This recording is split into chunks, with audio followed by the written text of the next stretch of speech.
Hello friends, আজ আমাদের দার্জিলিং ট্যুরের সেকেন্ড ডে। আজ আমরা ভীষণ এক্সাইটেড। আজ দার্জিলিং সাইট সিইং করব। ভোর 5টাতেই আমাদের সবাইয়ের ঘুম ভেঙে গেছে। আমরা সবাই রেডি হয়ে ব্রেকফাস্ট করে 8টার সময় বেরিয়ে পড়েছি।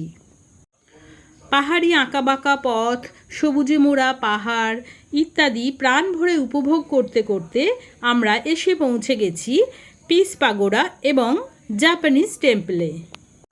জাপানিজ টেম্পল দার্জিলিং শহর থেকে কয়েক মিনিটের ড্রাইভ দূরত্বে অবস্থিত।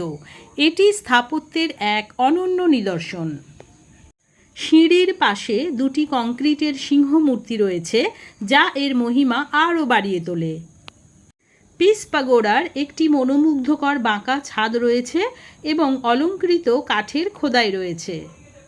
ভিতরে দেওয়ালগুলি বুদ্ধের 4টি অবতারের পালিশ করা সোনালি খোদাই দ্বারা সজ্জিত, যেখানে বসা, ঘুমোনো, দাঁড়ানো এবং ধ্যান করার মতো বিভিন্ন ভঙ্গি চিত্রিত করা হয়েছে। পিস পাগোড়া গাছপালা সমৃদ্ধ একটি শান্ত পরিবেশে অবস্থিত। পিস পাগোড়া যা বিশ্ব শান্তিকে উৎসাহিত করার জন্য নির্মিত একটি কাঠামো।